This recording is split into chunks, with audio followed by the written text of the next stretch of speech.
Mais uma vez, se tiverem alguma dúvida, deixem no chat ou abra o microfone e peçam com licença para falar. Eu vou espelhar aqui a tela do meu computador para vocês, e aí às vezes eu não consigo ver a mensagem que vocês estão mandando. Então, se vocês quiserem abrir o microfone para falar, pode abrir, tá certo?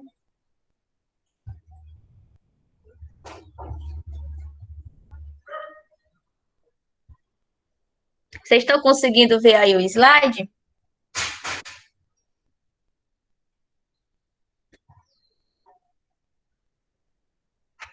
Certo. Vou abrir aqui o slide para vocês. O conteúdo de hoje é o conteúdo de solos, tá certo? É o último conteúdo dessa parte de geologia que a gente vai trabalhar. A partir das próximas aulas, nós vamos ver o conteúdo de clima, tá bom? E aí, de antemão, quem quiser já dar uma lidinha, o conteúdo de clima está no capítulo 8, tá certo?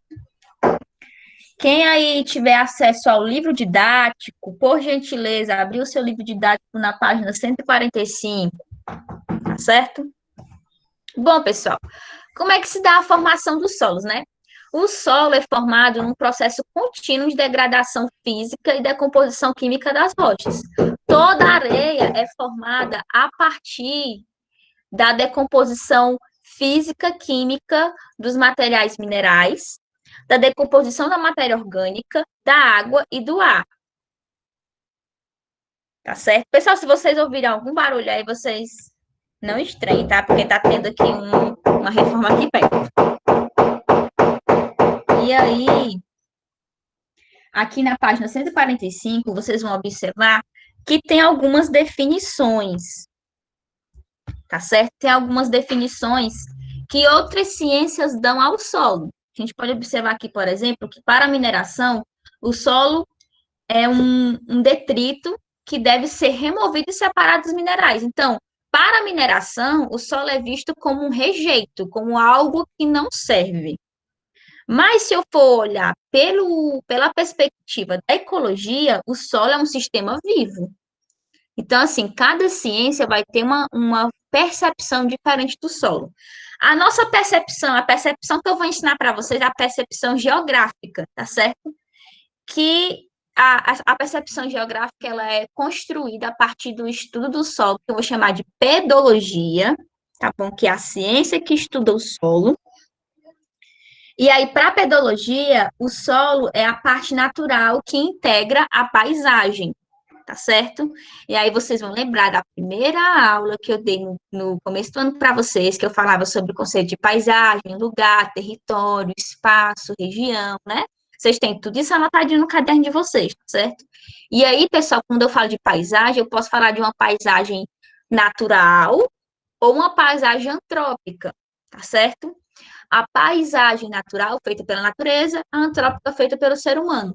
E quando se trata de geografia, o solo é compreendido como uma parte da paisagem natural, tá certo?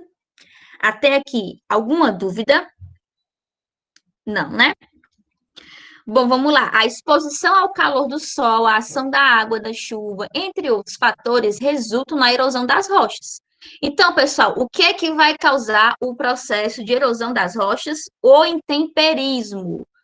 Assunto bastante trabalhado antes das férias, tá? O intemperismo é uma ação exógena, é uma ação externa da natureza que faz com que as rochas se destruam, né? Que as rochas percam sedimentos, percam detritos, tá certo? E aí esse intemperismo gera uma erosão que pode ser uma erosão vinda da água, uma erosão vinda dos ventos, uma erosão vinda das raízes das plantas. Ela pode vir de vários meios. Eu vou chamar isso de intemperismo químico, físico ou biológico, tá certo? Então, a erosão causada pelo intemperismo é a responsável por desagregar os minerais constituintes das rochas, tá certo? Toda rocha é um aglomerado de minerais, tem que ter 3 ou mais minerais, 2 ou mais minerais, tá certo? Toda rocha tem que ter vários minerais, 2 ou mais. Se eu tiver só um mineral, é uma rocha? Não é uma rocha, é um mineral, tá certo? Bom, pessoal, e do que é composto o solo? O solo é composto de matéria orgânica, que vem das árvores e animais que entram em decomposição, da matéria mineral, que vem da erosão e desagregação das rochas, a partir do intemperismo, da água e do ar.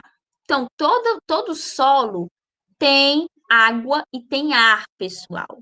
E esse ar a gente consegue encontrar devido aos poros que possuem no solo. Todo solo tem poros. Professor, até um solo que é feito de argila, que a argila, ela é um grão muito, muito pequenininho, você só vê o grão da argila no microscópio, né? E aí elas ficam bem juntinhas, parece uma cola, elas ficam assim, bem plásticas. Até num solo de argila tem ar? Tem. Muito pouquinho, mas tem, tá certo? Porque por mais que esses grãozinhos de argila sejam minúsculos e eles estejam bem grudadinhos, existe poros ali, tá certo? Lógico que não é como, por exemplo, o solo que a gente encontra na praia. A areia da praia são grãos um pouquinho maiores, são mais separadinhos, então a entrada de ar lá vai ser muito maior, tá certo? Pessoal, o que é a pedogênese? Pedogênese é o processo que origina os solos e seus horizontes. Eu vou chamar as camadas do solo de horizontes, tá certo? Acostumem-se com esse nome. Camada é a mesma coisa que horizonte. Horizonte é a mesma coisa que camada. Tá certo? O Israel está dizendo aqui, o mármore é um tipo de rocha. Isso, o mármore é um tipo de rocha, é uma rocha metamórfica, tá certo? O que é que vai originar o mármore? O calcário. E o calcário é uma rocha sedimentar. Então, o calcário passa por um processo de metamorfização para poder se tornar um mármore, tá bom? Ele fica cristalino, bonitinho, né? Todo mundo assim, quase toda casa tem pedra de mármore, e aí, lembrando, como o mármore na vida passada dele foi um calcário, ele é poroso. Então, se eu colocar água em cima do mármore, o mármore vai sugar aquela água. Se eu colocar o mármore em cima de um chão úmido, o mármore vai sugar aquela umidade. Então, ele pode acabar quebrando por conta disso. Tá certo? Bom, vamos dar continuidade aqui. Nunca se esqueçam, tá? Horizonte é a mesma coisa que camada. E o solo é dividido em horizontes, dividido em camadas. Olhem aqui essa ilustração.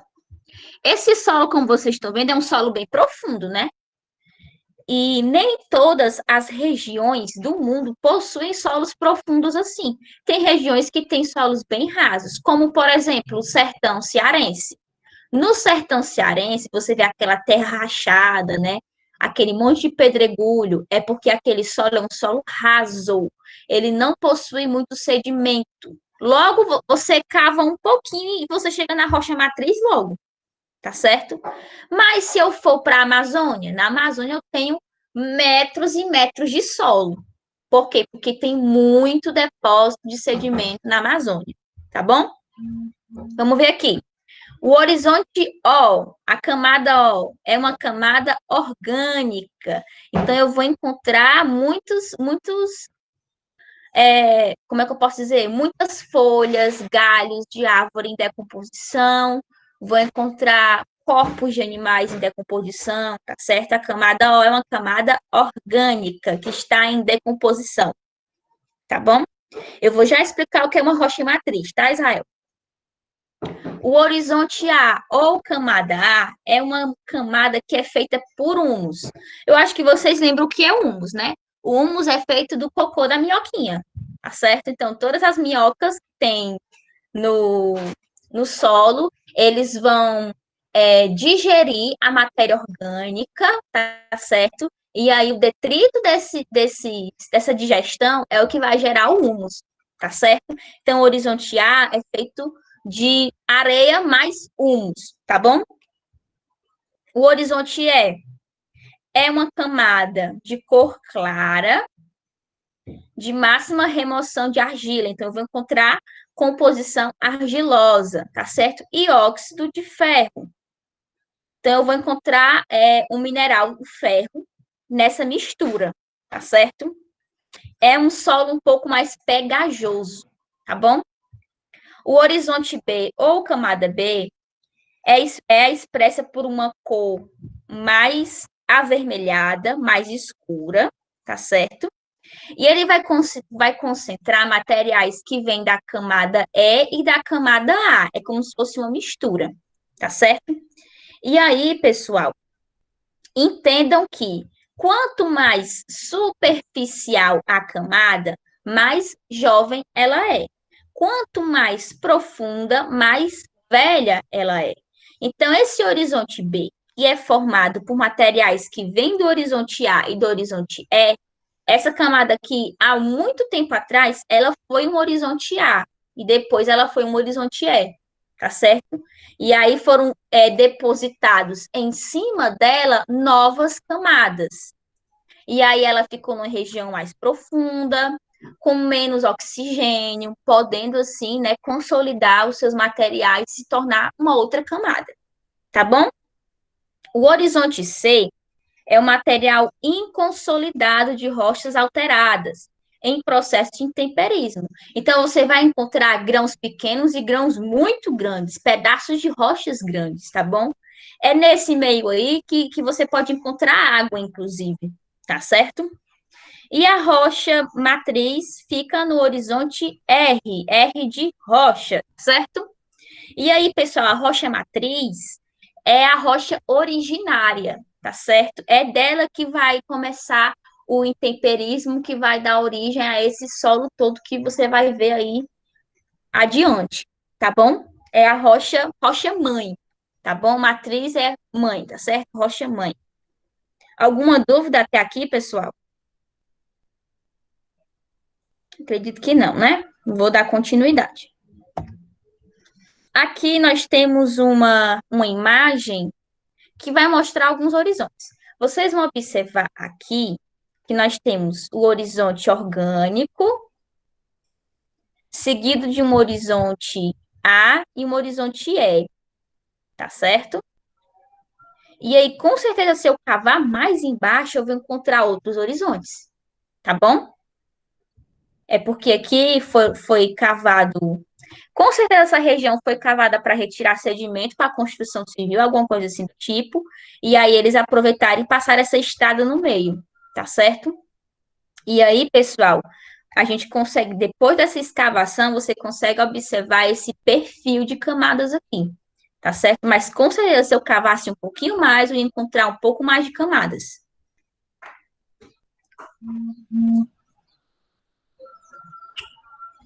A Cleisla deu uma definição muito boa aqui, ó. Rocha matriz ou rocha mãe é a rocha que, ao longo de muito tempo e pela ação da chuva, do vento e de outros, dá origem a um solo. Muito bem. É uma definição muito boa, viu, Cleisla? Vamos lá. Fatores de formação do solo. Rocha matriz. As características do solo dependem dos minerais que compõem a rocha matriz, né? Então, é a rocha mãe. De acordo com os minerais que ela é formado, eu vou ter, né, uma característica mineral do solo. Se é uma rocha calcária, eu vou ter bastante composição de cálcio nesse solo. Se é uma rocha vulcânica, eu vou ter uma cor mais escura, eu vou ter uma variedade maior de minerais, tá certo? Consequentemente, esse solo ele vai ser muito mais fecundo, você vai conseguir plantar muito mais espécies nessa região, tá bom? Outro fator, o clima, a temperatura e a umidade regulam a velocidade, intensidade e o tempo de intemperismo das rochas, e o deslocamento e distribuição de materiais ao longo do perfil do solo. Então, o clima, ele é determinante para se criar um perfil de solo. Por isso que a região do Ceará tem um perfil de solo diferente, por exemplo, da região norte do nosso país, porque na região norte você tem um clima diferente do clima do Ceará, tá bom?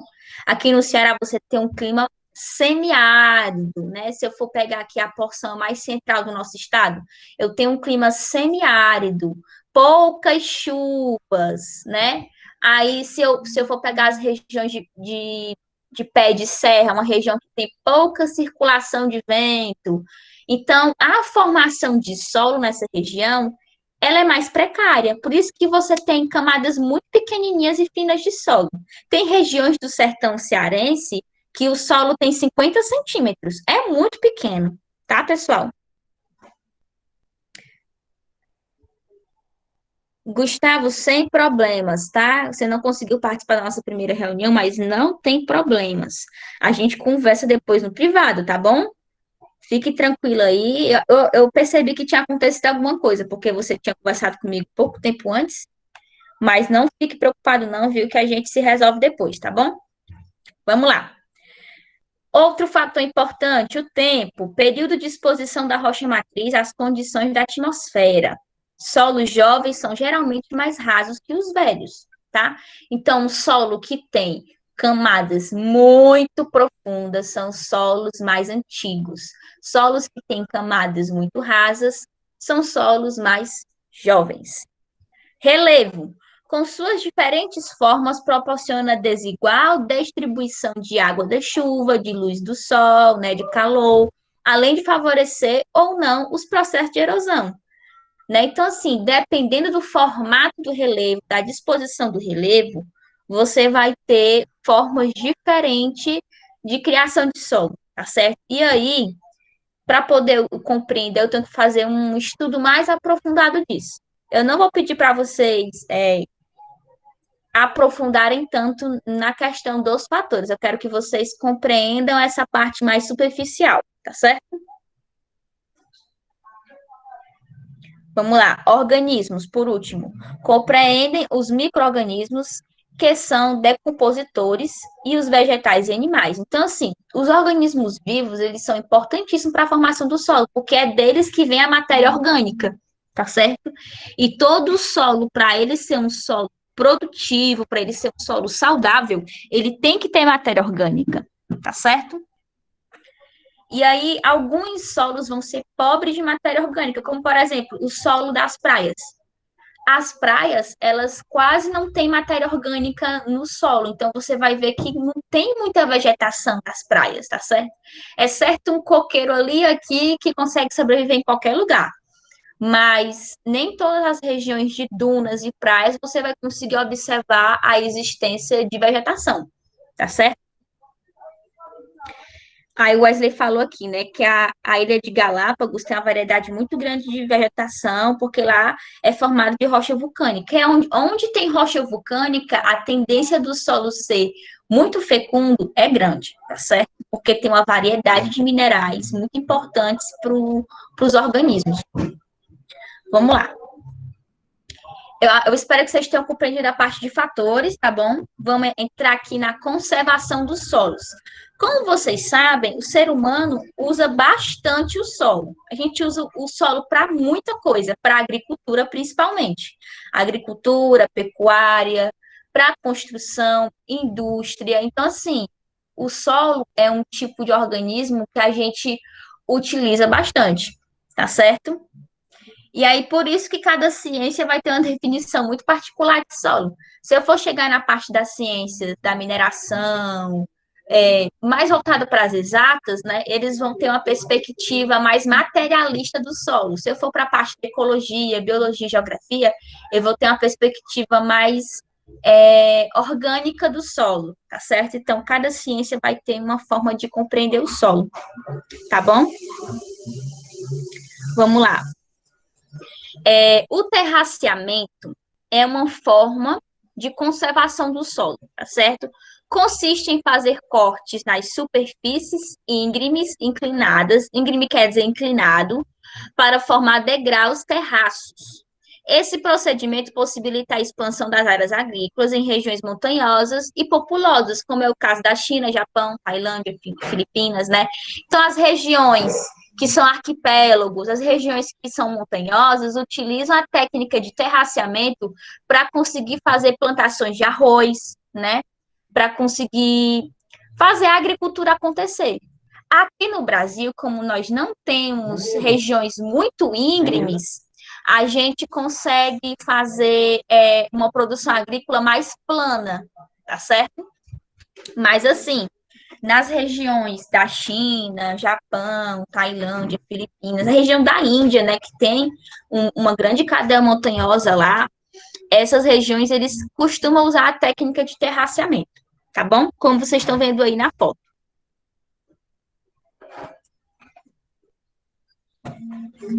Pronto, algumas plantas conseguem sobreviver a climas extremos, né? E aí é um processo de adaptação, é a evolução da espécie, tá certo? A espécie ela vai evoluindo para conseguir sobreviver em regiões assim. Não vamos muito longe, não. Vamos pegar aqui a própria caatinga, né? O cacto está tanto acostumado a viver com pouca água que se você aguar um cacto todo dia, ele apodrece e morre, né? Então, algumas plantas elas passam por um processo de evolução para sobreviverem àquela situação de estiagem, de falta de água mesmo, tá bom? Vamos lá. Outro processo de conservação dos solos, curvas de nível. Prática que consiste em arar o solo e depois semeá-lo seguindo as cotas altimétricas do relevo, o que por si só já reduz a velocidade de escoamento superficial da água da chuva. É usado em colinas, serras, né? São planaltos mais rebaixados, menores, tá bom? Aqui no Brasil a gente pode ver essas técnicas de curvas de nível, tá bom? E aí ela facilita nessa questão do escoamento da água, para a água não seguir apenas um único caminho, mas conseguir seguir vários outros caminhos e conseguir molhar as plantinhas lá da plantação, tá certo? E aí, pessoal, lembrando que as regiões que são mais planálticas, que são de maior relevo, a água, quando ela vem, né, aquela água de escoamento da chuva, ela vem com uma força maior. Então, ela pode acabar matando a vegetação, tá certo? Conservação do solo a partir de cultivos de árvores, né, a silvicultura. E aí, pessoal, em regiões onde os ventos são fortes e a erosão é muito intensa, o intemperismo a partir dos ventos, né, pode-se plantar árvores para poder fazer uma espécie de barra-vento, tá bom?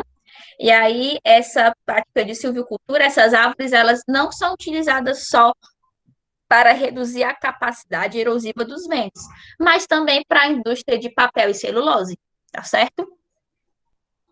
Aí eles costumam plantar árvores que têm um crescimento em curto prazo. Uma última prática aqui de conservação de solo e bastante popular é a associação de culturas. É quando eu coloco no mesmo terreno vários tipos de plantação, tá certo?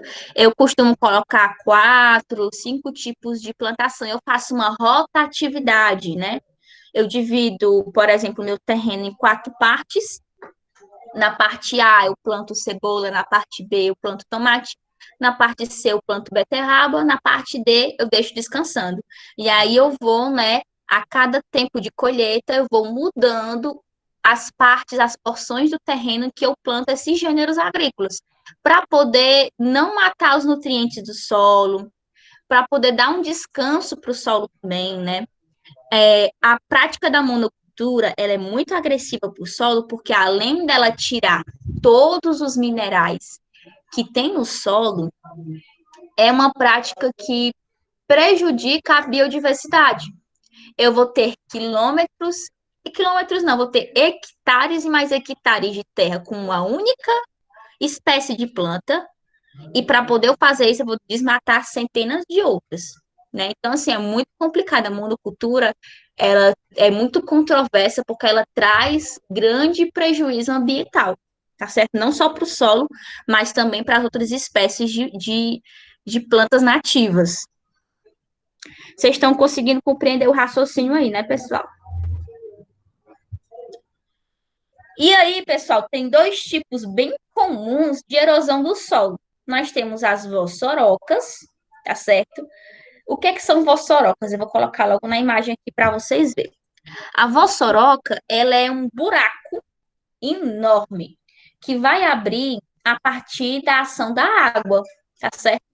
Em regiões que costumam ter chuvas bem persistentes, o solo ele é mais frágil, ele é mais poroso, e aí começam a abrir buraquinhos que eu vou chamar de sulcos, tá certo? Vai abrindo sulcos nesse terreno. Em alguns casos, as vossorocas chegam a ter dezenas de metros. Esses sulcos eles vão aprofundando e alargando até virarem esses buracões enormes aqui que vocês estão vendo na imagem, tá certo? E aí é muito complicado você conseguir trabalhar um solo que tem problema de vossoroca, tá certo? Quais são algumas atitudes que são tomadas para consertar esse problema? Aterrar, né? Colocar de novo a camada de solo, mas aí você nunca consegue repor a camada do jeito que ela deveria ser. Enfim, é muito complicado trabalhar com solos assim. Por isso que existem, né, técnicos em solo, essas pessoas que os podólogos, né, que são pedólogos, quer dizer, perdão, os pedólogos que são aqueles especialistas no estudo do solo e os demais técnicos da construção civil, da agronomia, que vão analisar o solo e saber se ele tem a possibilidade de sofrer esse tipo de problema de erosão. Se tiver, já não é interessante para a construção civil, já não é interessante para as plantações de monocultura. A Alice está perguntando se as vossorocas é o que aconteceu lá em Belo Horizonte. Olha, eu não sei te dizer, até porque eu tô meio por fora das notícias aí, eu quase não assisto televisão. Eu não sei te dizer nem o que aconteceu em Belo Horizonte, eu não sabia nem que tinha acontecido alguma coisa lá. Acho que a última vez que eu assisti televisão foi quando aconteceu o incidente de Mariana, né? Que foi da Vale lá, aquela inundação de rejeito da mineradora. Mas, assim, geralmente esse fenômeno de Vossoroca acontece nas regiões centro-oeste e sudeste do Brasil, tá certo? São as regiões que têm um tipo de solo, o tipo do solo roxo. A gente vai trabalhar a classificação de tipos de solo na próxima aula.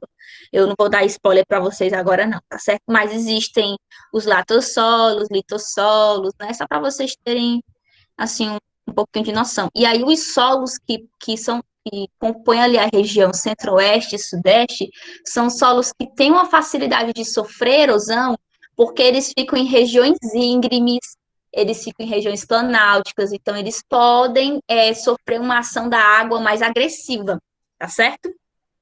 Eu não vou dar spoiler do conteúdo da próxima aula, não, tá, pessoal?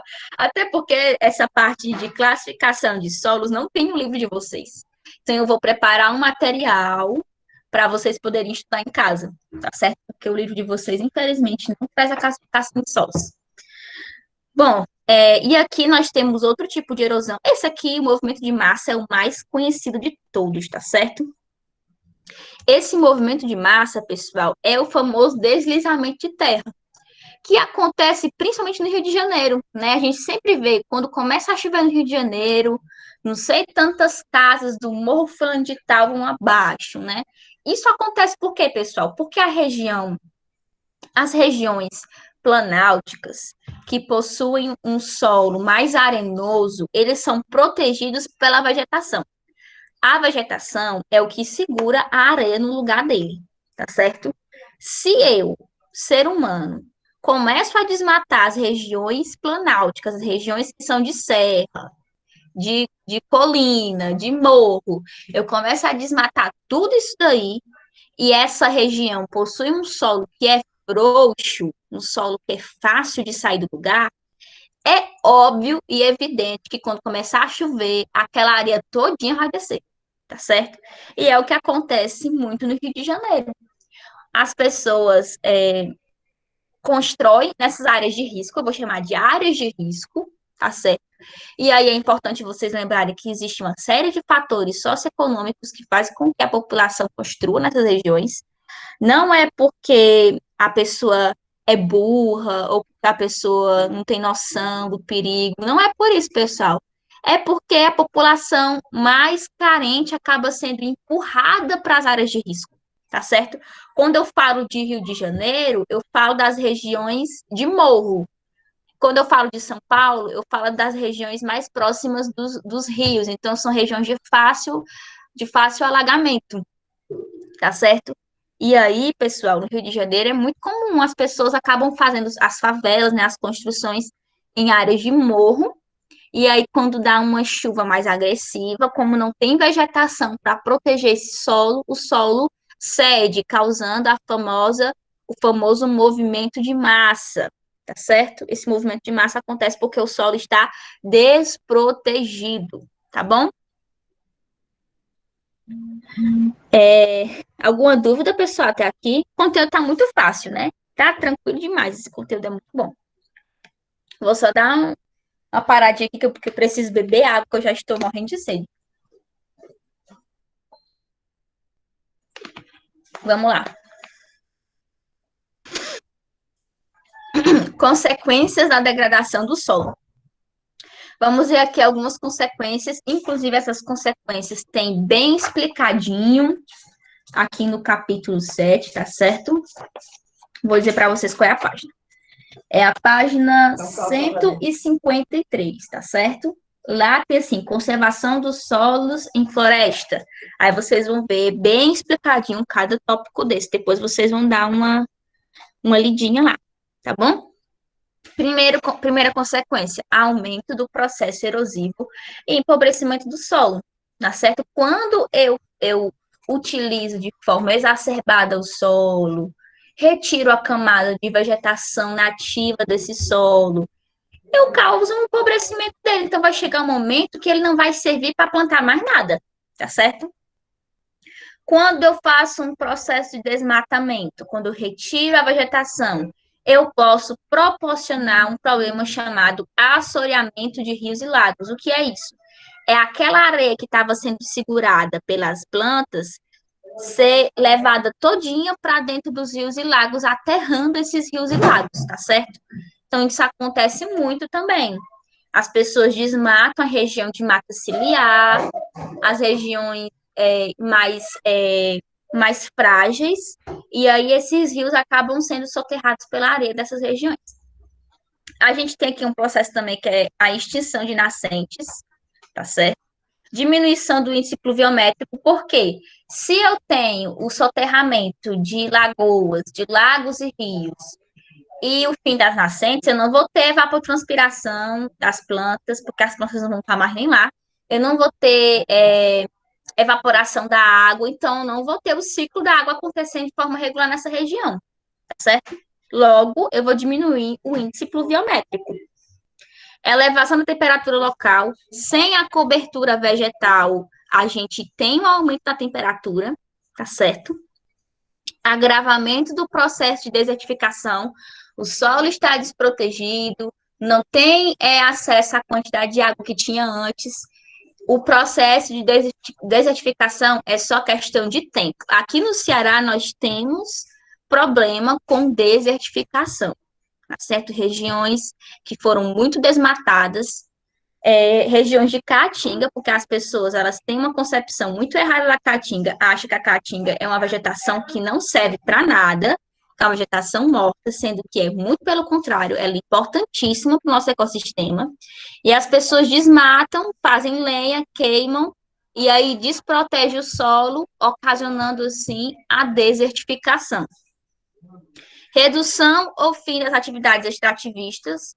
Óbvio, né? Se eu vou eliminando tudo aquilo que proporciona uma atividade extrativista, eu não vou ter mais recursos. De onde é que eu vou tirar? Acabou a atividade, tá certo? Redução ao fim, né? Acabei de falar, proliferação de pragas e doenças em razão do desequilíbrio nas cadeias alimentares, né? E aí, pessoal, quando eu desmato uma floresta, quando eu elimino rios e solos, eu vou ocasionar um desequilíbrio na cadeia alimentar. Algumas espécies vão acabar migrando, vai faltar alimentação para outras, vai faltar predadores, então algumas populações vão aumentar, podendo prejudicar, inclusive, as aglomerações humanas, as regiões de cidade, tá certo? Recentemente eu vi na internet uma invasão de macacos que estava tendo na cidade do Rio de Janeiro, né? Tipo assim, os macaquinhos estavam saindo das áreas de mata fechada e entrando nas casas, nos apartamentos. Mas eles estavam fazendo isso por quê? Porque a área deles estava sendo prejudicada, estava sendo invadida pelo ser humano. Então, eles começaram a procurar outras fontes, outras alternativas para conseguir sobreviver, para conseguir alimento. E aí, onde é que eles iam conseguir alimento? Nas cozinhas, dos apartamentos, das casas das pessoas, né? Então, aconteceu esse evento no Rio de Janeiro, tá certo? Os macaquinhos, né? Eles invadindo as casas para pegar a comida do lixo, né? E você sabe que macaco é um animal super inteligente, então eles sabem ver, pegar as coisas de forma muito rápida. Bom, pessoal, a aula de hoje foi isso, tá? Terminamos 11h26, tá bom? E aí eu gostaria de agradecer a participação de vocês nessa aula. Foram 59 alunos participantes, tá bom? Espero que vocês tenham compreendido o conteúdo. Se ficou alguma dúvida, vocês podem deixar um recado lá no meu privado ou falar agora, tá certo? E é isso, eu vou disponibilizar esse slide para vocês, mas eu não vou colocar ele agora, tá certo? Eu vou completar ele com a aula da semana que vem, da outra semana, deixar ele todo completinho, e aí quando ele tiver todo formadinho direitinho, eu disponibilizo ele inteiro para vocês, tá certo? Para não ter que fazer dois slides, né? Melhor só um todo completinho, tá certo? As notas do segundo bimestre ainda não saíram, eu vou tentar colocar sexta-feira. Como eu falei para vocês, né, no começo da nossa encontro. É muita demanda, é muito complicado cumprir os prazos, né? E o prazo que foi dado para a gente foi um prazo muito pequeno. Porque quando começou o mês de agosto, a gente não sabia ainda se era para começar a pontuar ou se esperava passar mais atividade, entendeu? Aí a coordenação definiu, né? Deu 2 semanas, a gente ficou tipo, eita, vamos correr. Só que aí não dava para correr, porque tinha aula para preparar, formulário de questões para preparar, o sistema para preencher, plano de aula, enfim, muitas coisas, né? Alguns professores conseguiram, né, terminar suas notas, outros não. Acho que vocês devem ter visto aí que alguns professores não conseguiram colocar as notas ainda, né? Eu consegui só do primeiro período. Espero que vocês compreendam, tá certo? E esperem que a do segundo período vai chegar. Hoje nós não vamos ter atividade. Hoje eu quero que quem está devendo atividade me entregue a atividade. Quem não fez a última atividade que eu passei, vá fazer, porque meia-noite eu vou fechar o formulário, tá certo? E para quem tá tudo ok, quem fez já tudo, tá de boa, o dever de vocês é ler esse capítulo, tá certo? Para a gente poder encerrar, né? Eu não vou encerrar de qualquer jeito com vocês. Eu vou recomendar a vocês a lerem a página 150, tá certo? Que vai ter um texto suporte sobre erosão e equilíbrio ambiental. Aí vocês leiam, por gentileza, essa página, tá certo? Vai ser um suportezinho bem interessante para vocês com relação a essa aula de hoje, tá bom? Deixa eu ver aqui o chat. Aqui a Grazi falando 10 turmas para um professor. 10 turmas, né? E ainda tem a formação cidadã. Então, meio que fica 11 turmas. Se você for contar com a formação cidadã, é meio puxado mesmo. Aí, quando vai mandar a lista, eu vou tentar fazer a lista para vocês e até o final da tarde eu mando, tá certo? Porque assim, daqui a pouco eu vou ter outra live. Aí eu preciso parar, providenciar o meu almoço, almoçar, tá certo? E aí depois eu vou fazendo aqui até 5 horas da tarde e eu vou estar mandando para vocês a lista, ok? Vou tentar fazer o mais rápido que eu puder. O Eduardo está dizendo aqui, Andressa, posso me plantar nesse solo que é a sua aula e absorver a matéria orgânica que é essa matéria? Pode e deve, tá certo? Por favor, pessoal. Leiam o livro. A gente pensa que o livro didático não serve para nada, mas serve muito. Tem muita coisa interessante nesses livros. Leiam o livro de vocês, leiam as tabelas, os textos de suporte. E me perguntem, tá? Eu posso indicar canais no YouTube para vocês. Enfim, tem várias coisas que a gente pode fazer para ajudar vocês, tá bom? Então, me perguntem, me perturbem, tá bom? Não tem problema, certo? E é isso, pessoal. Mais uma vez, obrigada pela participação de todos. Vou encerrar aqui a nossa aulinha de hoje. Bye, bye.